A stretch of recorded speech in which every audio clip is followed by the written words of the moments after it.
Assalamualaikum warahmatullahi wabarakatuh.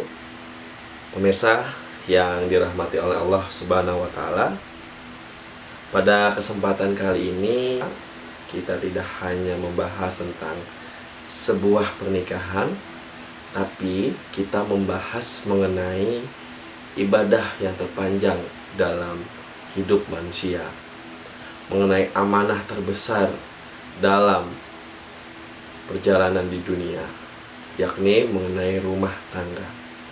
Melalui buku Mahkota Pengantin Bikisan Istimewa untuk Suami Istri yang dibuat oleh Masdi bin Mansur bin Syahid Asyuri dengan judul asli Tuhfah al-Arusain, kita diajak memahami bahwa pernikahan bukan hanya sekedar soal bahagia bersama, tetapi dalam buku ini kita juga melihat bagaimana dalam pernikahan itu saling mengantarkan menuju surganya Allah Subhanahu wa Ta'ala.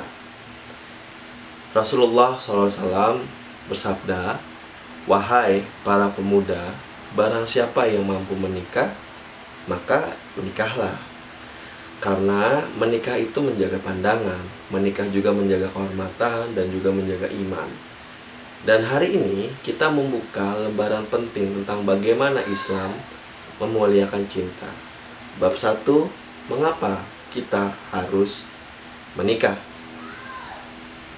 Pemirsa, Allah Subhanahu wa Ta'ala berfirman dalam Quran surat Al-A'raf ayat 189, di mana Allah menciptakan pasangan agar manusia merasa tentram. Ayat ini mengajarkan kepada kita bahwa ketenangan hidup tidak ditemukan dalam harta, tidak ditemukan dalam sebuah jabatan, tapi juga ditemukan dalam pasangan yang solih dan solihah. Dalam bab yang ada di buku ini, penulis juga menjelaskan bahwa menikah adalah sunnahnya para rasul. Pertama, Nabi Adam menikah, Nabi Ibrahim menikah, serta Nabi Muhammad SAW juga menikah. Apa artinya? Menikah adalah jalan para kekasih Allah Subhanahu wa Ta'ala. Bukan hanya sekedar soal status sosial, bukan hanya sekedar untuk memenuhi tuntutan umur, tetapi sebagai bentuk ketaatan. Penulis juga menekankan, cinta yang halal akan menopang sebuah ketaatan. Pasangan yang baik akan menarik kita mendekatkan kepada Allah Subhanahu wa Ta'ala. Dan di akhir bab, penulis membuat syair yang mana isinya, air busuk berawal dari tanahnya, rusaknya hidup berawal dari rusaknya nikah. Sahabat sekalian, berapa banyak orang yang gagal bukan karena miskin, tapi karena salah memilih pasangan. Berapa banyak rumah tangga yang hancur karena dibangun tanpa iman. Hikmah bab 1. Menikah bukan untuk lari dari sepi. Menikah adalah perjalanan menuju takwa. Bab 2 tentang pernikahan. Pemirsa, Islam tidak membiarkan pernikahan berjalan tanpa aturan. Karena cinta tanpa aturan akan berubah menjadi luka. Rasulullah SAW bersabda, "Jangan seorang wanita meminta saudarinya diceraikan." Di mana hadis ini mengajarkan jangan membangun bahagia di atas penderitaannya orang lain. Dalam bab ini dibahas mengenai mahar, syarat pernikahan, serta tanggung jawab yang ada dalam pernikahan. Islam membolehkan syarat. Pertama, menunda mahar, memberi jaminan, membuat kesepakatan. Tapi Islam juga melarang menikah tanpa nafkah, menikah tanpa adanya tanggung jawab, serta menikah tanpa niat untuk membina. Karena pernikahan itu adalah sebuah akad antara dua manusia dengan Tuhannya, yakni Allah Subhanahu wa Ta'ala sebagai saksi. Hikmah dari bab 2 yang ada dalam buku ini. Cinta yang suci harus dijaga dengan hukum Allah. Dalam bab 3, poligami. Sahabat, bab ini sering salah dipahami ya. banyak yang membicarakan poligami tanpa memahami syaratnya. Allah berfirman dalam Quran surat An-Nisa ayat 3, nikahilah 2, 3, atau 4. Jika takut tidak adil, maka satu saja. Ayat ini bukan perintah untuk memperbanyak istri, bukan. Tapi ayat ini justru memberi peringatan keras, kalau tidak mampu adil, ya cukup satu.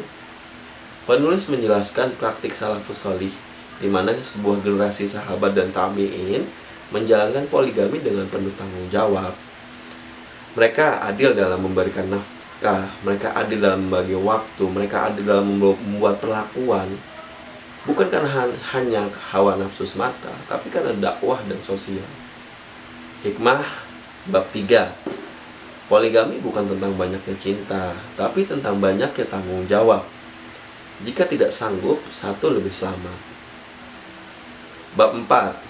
Etika berumah tangga yang ada dalam buku ini. Pemirsa, Allah Subhanahu wa Ta'ala berfirman dalam Quran surat Ar-Rum ayat 21, dijadikannya di antara kalian cinta dan rahmat. Rumah tangga bukan hanya cinta, tapi juga rahmat, kasih yang menenangkan, sabar yang meneduhkan.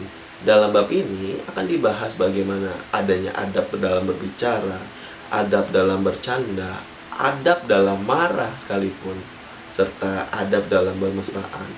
Penulis menjelaskan zaujah adalah pasangan sejati, imro'ah hanya status biologis. Artinya, tidak semua istri otomatis menjadi partner jiwa.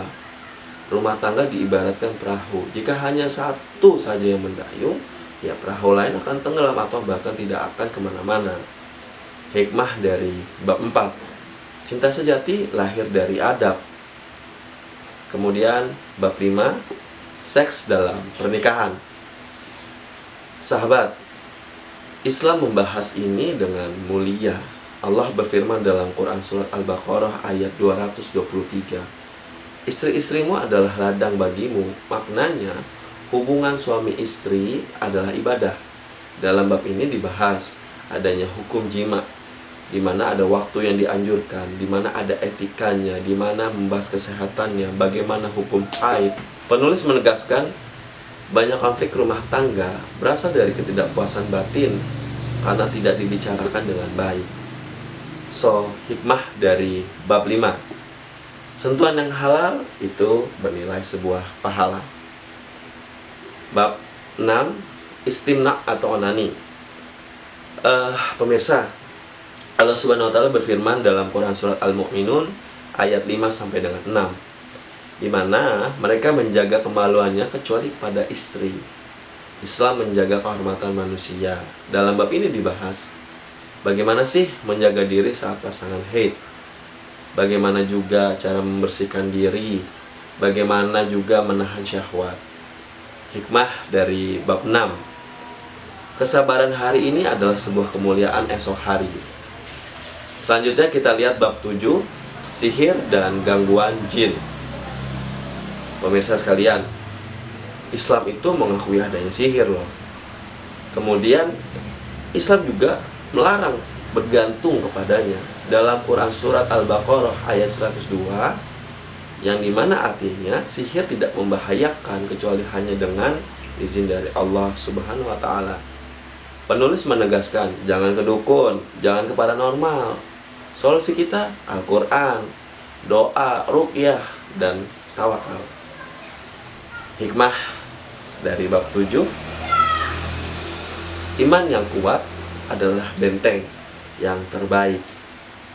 So, yang menjadi penutup dan muhasabah sekaligus bab terakhir dalam video kali ini, setelah membaca buku ini, kita sadar menikah bukan hanya tentang memiliki, tapi juga menjaga, di mana bukan hanya sebagai upaya untuk menuntut, tapi juga melayani. Mari kita bertanya pada diri sendiri, apakah aku sudah menjadi pasangan yang menenangkan? Apakah aku sudah menjaga amanah dari cinta? Dan apakah rumahku mendekatkan kami kepada Allah? Karena rumah tangga yang indah bukan tanpa masalah, tapi selalu kembali kepada Allah Subhanahu wa Ta'ala. Semoga kita menjadi suami yang amanah, istri yang penuh kasih sayang, keluarga yang amin ya robbal alamin dirindukan oleh surganya Allah Subhanahu wa Ta'ala. So, dari buku ini semoga menjadi sebuah petunjuk, sebuah kemudahan dan sebuah guidance untuk kita bagaimana kita menjalankan kehidupan dalam rumah tangga, baik itu secara kolektif bersama ataupun secara individu maupun itu suami atau dengan istri. Buku ini mempermudah untuk mendapatkan hal tersebut. Jadi kayaknya nggak salah kita bisa mengkoleksi buku ini dan menjadikan ibroh dalam kehidupan sehari-hari kita. Saya Fadil Muhammad Perdana Kusuma. Terima kasih telah membersamai video ini. Sekian dari saya. Assalamualaikum warahmatullahi wabarakatuh. Thank you.